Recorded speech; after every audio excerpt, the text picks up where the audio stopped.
ஈஸ்வர பக்தியை வளர்த்தார்கள். அதுல சைவம் என்பது, பக்தி என்பது நீ கோவிலுக்கு போய் தீபாராதனை காட்டுவதோ அர்ச்சனை பண்ணுவதோ அபிஷேகம் பண்ணுவதோ அல்ல. அடுத்த உயிர்களுக்கு தீங்கு செய்யாமல் இரு. வாக்கினாலே மனசினாலே செயலினாலே அடுத்தவர்களுக்கு துன்பம் தராமல், உனக்கு ஒருவர் துன்பம் தந்தாலும் அதை நீ பொறுத்து கொண்டு அந்த ஹிம்சையை சகித்துக் கொண்டால் அதுதான் சிவம், அதுதான் அன்பே சிவம். சிவசிவ என்கிற தீவினையாளர், சிவசிவ என்றிடில் தீவினை மாளும், சிவசிவ என்றிடில் சிவகதி ஆனே. அந்த சிவான்னு சொல்றதான் நம சிவாய. நம சிவ, நமனா வந்து சொல்றது நமோ நாராயணா. அதுக்கு 8 அட்சரம், இதுக்கு 5 அட்சரம், பஞ்சாட்சரம். நம சிவாய அந்த ஒன்ன சொன்னா போதும். 98 பாட்டுக்கு அடி கத்துக்கிறத விட ஒரு பாட்டுக்காவது முழுசா கத்துக்கிறது நல்லது. நான் மைசூர் பாக் பண்ணுவேன், ஆனா அது கல்லாட்டம் வரும். நான் சக்கரை பொங்கல் பண்ணுவேன், பானை விட்டு வெளியவே வராது. இதெல்லாம் வேண்டாம். நீ இத்தனை தப்பு தப்பா பண்றதை விட ஒரு சோறு மட்டுமாவது ஒழுங்கா வெடி, அதைத்தான் சொல்லி கொடுத்தார். நீ இத்தனையும் செய்ய வேண்டாம். நீ பெரிய அனுபூதி படிக்க வேண்டாம், அலங்காரம் படிக்க வேண்டாம், தேவாரம் வேண்டாம், திருவாசகம் வேண்டாம்னு சொல்லல. முடியலன்னா வேண்டாம், ஒரே வார்த்தை சிவ சிவன்னு சொல்லு. நம சிவாய. பூவுக்கு அடிகலம் பொங்கு தாமரை. பூவுல எது சிறந்ததுன்னா தாமரை பூ தான். அதைத்தான் உண்மையா சொல்லுவாங்க. அழகான முகம் இருந்தா தாமரை தான், கண்ணுக்கு தாமரை தான்.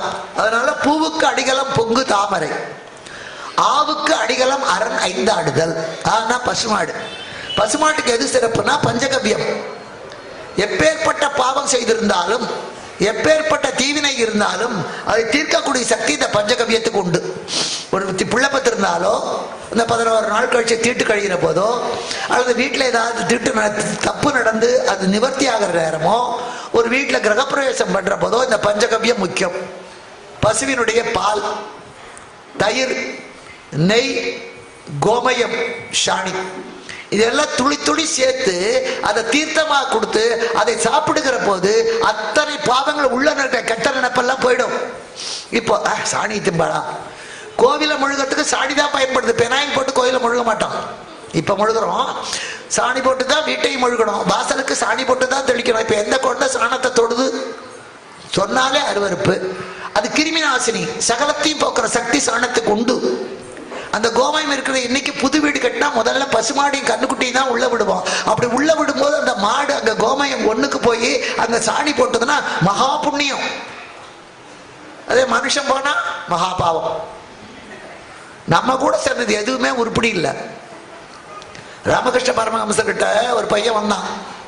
ஐயா உங்களுக்கு குருதட்சணை கொடுக்குறோம், என்ன கொடுக்கறது? இப்பெல்லாம் டியூஷன் வாத்தியார் டியூஷன் முடிச்சுட்டு ஃபீஸ் வாங்குறது இல்லை, முதல்லயே வாங்கிடுவார் அட்வான்ஸ். முதலையே நீ பாசாரா எனக்கு என்ன ஃபெயிலானா எக்கெடு கேட்டா நீ என் பணத்தை கொடுத்துரு. அதுதான். அதனால இங்கேயும் அவர் கேட்டார் என்ன வேணும்?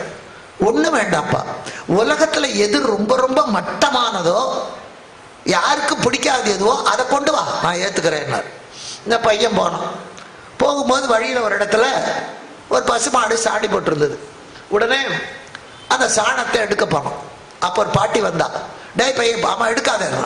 ஏன்னா நான் பிள்ளையார் கோயில முழுகணும், அதுக்கு இந்த பசுஞ்சாணம் தான் தேவை, தொடாதடான்னு. ஓஹோ, பசுஞ்சாணத்துக்கு இவ்வளவு மரியாதையா? இன்னும் கொஞ்சம் தூரம் போனோம், ஆட்டுப்புழுக்க இருந்தது, அதை எடுத்துன்னு போவோன்னு தொட்டான். உடனே ஒரு பாட்டி வந்தா, டே தொடாதடான்னா.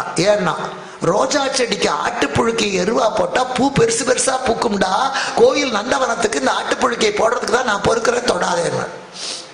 மாட்டோட மலம் சாணம், ஆட்டோட மலம் புழுக்க, அது ரெண்டும் கூட கோவிலுக்கும் தெய்வத்துக்கும் பயன்படுது. இவன் பார்த்தான். சரி, கோவில்ல யானை கட்டி இருந்தது, யானை லத்தி போட்டது. சரி, இதை எடுத்துன்னு போவோம்னா ஒரு பெரியவர் இருந்தார், நகர்டா. ஏன்னா குதிகால் வாதம் வந்தா அந்த யானை போட்ட லத்தி சூடா இருக்கிற போது அதுல குதிகாலால மிதிச்சா குதிகால் வாதம் நீங்கும். இப்ப எப்படி நீங்குது? நாம சாணி மிதிச்ச குதிகால் வாதம் நீங்கினா டாக்டருக்கு வர்ற வாதம் எல்லாம் எப்படி நீங்கும்? அதனால அங்க கொண்டு போய் கொடுத்துட்டு அவர்கிட்ட குதி குதின்னு குதிச்சு விட்டு வந்தாக்க தீர்ந்து போச்சு வேலை. அப்போ அதுவும் பிரயோஜனம் இல்லை. அப்போ மாட்டு சாணம், ஆட்டு புழுக்க, யானையோட லத்தி எதுவுமே இல்லை. போனான். ரோட்டு ஓரத்தில் ஒரு பையன் உட்காந்து மரம் கழிச்சுக்கிட்டு இருந்தான். அப்போ வந்தவங்க எல்லாம் மூக்க பத்திட்டு தள்ளி போனாங்க, கிட்டேயே வரல. சாணத்தை எடுக்க ஆள் வந்தது, புழுக்கையை எடுக்க ஆள் வந்தது, யானை லத்திய கோவில்லையே மிதிக்க ஆள் வந்தது. இந்த மனுஷனுடைய மலம், குழந்தையோட மலம் தான். தூர போனாங்க, எல்லாம் திட்டிக்கிட்ட.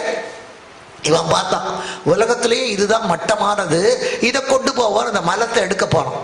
அப்ப அந்த மலம் பேசியதான், டேய் மனுஷா என்ன தொடாத, நான் நேத்திக்கு முந்தா நாளெல்லாம் லாலா கடையில லட்டாவும் ஜிலேபியாவும் மைசூர் பாவாவும் தான் தட்டுல இருந்தேன். ஒரு மாட்டு வயிற்றுல போயிருந்தா கோயில் பழுவாது பிரயோஜனப்பட்டிருப்பேன். ஒரு ஆட்டு வயிற்றுல போயிருந்தா ரோஜா செடிக்காவது எருவாயிருப்பேன். யானை வயிற்றுல போயிருந்தா குதிகால் வாதத்தையாவது போவேன். பாவி மனுஷா, உன்னோட ஒரே ஒரு நாள் தாண்டா சேர்ந்த, அத்தனை பேர் என்ன கண்டு தூரம் போறான், மறுபடியும் தொடாத, இதை விட கேவலமாயிடும். அப்ப என்ன அர்த்தம்? நம்மோட சேர்ந்தது எதுவுமே சரியில்லை. நம்ம பீத்திக்கிறோம், நம்ம ரொம்ப பெருமையா பீத்திக்கிறோம். கிடையாது. மற்ற எல்லா ஜீவராசிகளும் உலகத்துல பயனுள்ளது. யாருக்கும் பயன்படாம அத்தனையும் பயன்படுத்திக்கிறோம். யாருன்னா அது நாம தான். உலகம் பிறந்தது எனக்காக, நான் பிறந்தது எனக்காக, யாருக்காகவும் இல்லை, எனக்காகத்தான் வாழ்கிறது நாம தானே தவிர மற்ற அத்தனை செடி கொடி அத்தனையும் மற்றவர்களுக்காகத்தான் வாழ்கிறது. மரம் நிழல் கொடுக்கிறது, வெட்டுறோம், நம்மளை திட்டுறது இல்லை. அது மறுபடியும் நிழல் கொடுக்கிறது. பழத்தை பறிக்கிறோம், அது நம்மளை திட்டுறது இல்லை, விதையா விழுந்து மறுபடியும் விருட்சமா வளருது. நம்ம மேல தெரியாதனமா அப்படி கைப்பட்டு எடுத்துட்டு வச்சுக்கோங்க, பரம்பரையவே திட்டுவோம், பரம்பரையவே திட்டுவோம். நம்மள மட்டும் இல்ல, நம்ம அப்பா வழியில அம்மா வழியில 7 தலைமுறையும் திட்டுவோம். அது நல்ல வார்த்தையில திட்டவனும் இருக்கா, அதுக்குன்னு சில வார்த்தைகள் எல்லாம் இருக்கும், அகராதியில் இல்லாத வார்த்தை, அதையெல்லாம் சொல்லி திட்டவனும் இருக்கும். அதனால நம்ம கூட சேர்ந்தது எதுவுமே சரியில்லை. அதனால இறைவனோடு நாம் சேர்ந்தாலொழிய நமக்கு எந்த விதமான பயனும் இல்லை. செருப்பு தனியா இருந்தா பிரயோஜனம் இல்லை. ஒரு காலுக்கு போனாதான் அதுக்கு மரியாதை. ஒரு புடவை ஷோகேஸ்ல தொங்கிட்டு இருந்தா பெருமை இல்லை. ஒரு பெண்ணு இடுப்புல அது கட்டப்பட்டால் தான் அந்த புடவைக்கு மரியாதை. ஒரு நகை கடையில இருந்து பிரயோஜனம் இல்லை, காதுலயோ மூக்குலயோ இருந்தா தான் அதுக்கு ஒரு மதிப்போ மரியாதையோ. அது மாதிரி நீ செய்கிறது எல்லாமே ஈஸ்வரார்ப்பணம் என்று செய். அதுக்கு நீ வேற எதுவும் படிக்க வேண்டாம்டா. சிவாய என்று நான் சிந்தித்திருப்பார்க்க அபாயம் ஒரு நாளும் இல்லை. அது சொல்றார், பூவுக்கு அணிகலம் பொங்கு தாமரை, ஆவுக்கு அணிகலம் அரண் ஐந்தாடுதல், கோவுக்கு அணிகலம் கோட்டமின்மை. அரசனுக்கு எதிராக அழகுன்னு கேட்டா நியாயம் தவறாம நடக்கிறது தான். நாவுக்கு அணிகலம் சக்கர பொங்கல் இல்ல, நாவுக்கு அணிகலம் பாதாம்கீர் இல்ல, நாவுக்கு அணிகலம் நமசிவாயவே. நீங்க காதுக்கு நகை போடலாம், ஏன்னா முத போடுற நகையே காதுக்கு தான். கர்ணபூஷணம்னு பேரு. குழந்தைக்கு 1 வயசு ஆயிட்டா மொட்டை அடிச்சு காது குத்தணும். சில கேரளாவில குழந்தை பிறந்து 21 நாள்லயே காது குத்திடுவாங்க. சில பேர் 3ஆம் மாசம், எல்லாம் அவங்க சக்திக்கு தகுந்த மாதிரி. ஏன் காதுக்கு முதல்ல நகை?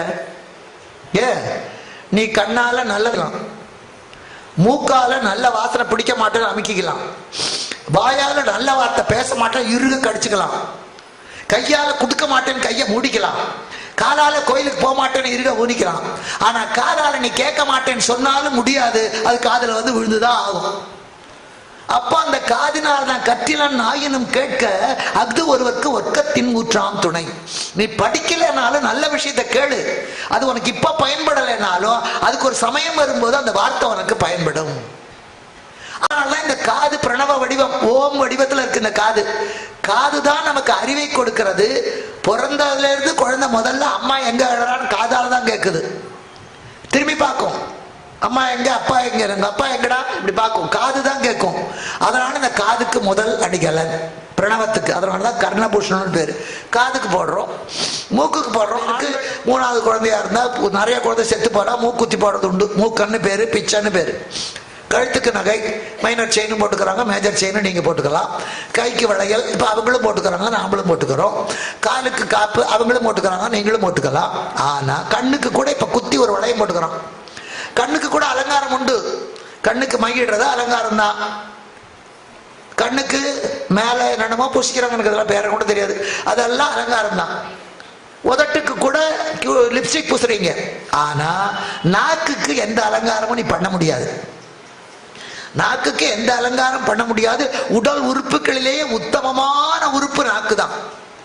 எப்படின்னா கோயில்ல அருமையா இன்னைக்கு ஆடிப்பூரம், திருவாடிப்பூரம், அதுல சக்கரை பொங்கல் நெய் ஒழுக ஒழுக செஞ்சு யாரோ ஒரு மகாராஜன் கொடுக்குறாரு, கையை நீட்டி வாங்குறீங்க. கை வழியுது. பக்கத்தாத்து மாமி கிட்ட வம்பு பேசுறதுக்குள்ள நெய் நிக்காது. முட நெய் பெய்து முழங்கை வழிவாரன்னா நீ தான் நிக்கலாம், கையில இருக்க நெய் நிக்காது, அது வந்துடும். அது அவசர அவசரமா போட்டா கையில நெய். அதை செவுத்துல எப்பவும் பாத்தீங்கன்னா இந்த பெருமாள் கோயில்கள் எல்லாம் பார்த்தா தூணெல்லாம் வெண்ணநாத்த அடிக்கும். ஸ்ரீரங்கத்துக்கு போனீங்கன்னா என்ன எல்லாம் திருப்பி சக்கரை பொங்கல் அங்கேயே தடவிட்டு போயிடுது. சிவகோயில் இருக்கா, சிவகோயில சக்கரை பொங்கல் தரமாட்டோம், விபூதி தான் கொடுப்போம். பெருமாள் கோயில தான் அந்த பிரசாதம் எல்லாம். அதனால மார்கழி திங்கள் மணி நிறைய பொங்கல், அப்போ அதை தடவும். அப்போ கையில நெய் ஒட்டினா அதை செவுத்துல தடவும். ஏமாந்துருந்தா அடுத்தவன் வேட்சியில தொடப்போம், இல்லைன்னா சீக்கா போட்டு அலம்பணும், சோப்பு போட்டு அலம்பணும். அந்த சக்கரை பொங்கல் வச்சிருந்த பாத்திரம் நெய் சொட்டுது, அதையும் விம் போட்டு கழுவணும். கரண்டிய விம் போட்டு கழுவணும், தட்டை கழுவணும். இத்தனையிலையும் கொஞ்ச நேரம் தான் இருந்தது. நாக்க சப்பு கொட்டிக்கிட்டு அந்த 1/2 லிட்டர் சக்கரை பொங்கலையும் 1.5 மணி நேரம் தின்னிய அந்த நாக்கிலையும் தானே நெய் ஒட்டி இருக்கணும். அப்ப அந்த நாக்கை இழுத்து சோப்போட்ட கழுவுற இல்லையே. கைய கழுவுறோம், பாத்திரத்தை கழுவுறோம், வச்ச இடத்தை கழுவுறோம், ஆனா போட்ட நாக்க கழுவுறிய நாக்குல நெய் ஒட்டாது. இது அற்புதம் இல்ல? இது கடவுளுடைய சிருஷ்டிக்கு இது ஒன்னே பொறுமை, வேற எதுவுமே வேண்டாம். நாக்குல ஒட்டாது. ஏன் ஒட்டாது? எதுக்காக ஒட்டாது? காரணம் வேணும் இல்லையா? நாக்குல ஏன் நெய் ஒட்டாதுன்னா, நீ ஆண்டவன் நாமாவை சொல்லுகிற போது சொல்ல முடியாமல் நாக்கு உணரப்படாது. நமசிவாய நாக்கில் நெய் இருந்தா நமச்சிவாயன் வராது, அழுத்த முடியாது. நமசிவாயம் இறைவனை துதிக்கிற வார்த்தைகள் தப்பாகி விடக்கூடாது என்று இறைவனே நினைத்து எனக்கு நல்லது நடக்கணும்னு என் பிள்ளையை நல்லபடியா வளர்க்கிற மாதிரி என் நாமத்தை தப்பா சொல்லக்கூடாது என்று நாக்கில நெய் படராம படைத்து வைத்திருக்கிறாரு. இது ஒரே ஒரு படைப்புக்காக கோவில் இருக்கிற தெய்வத்தை கும்பிட வேண்டாம்.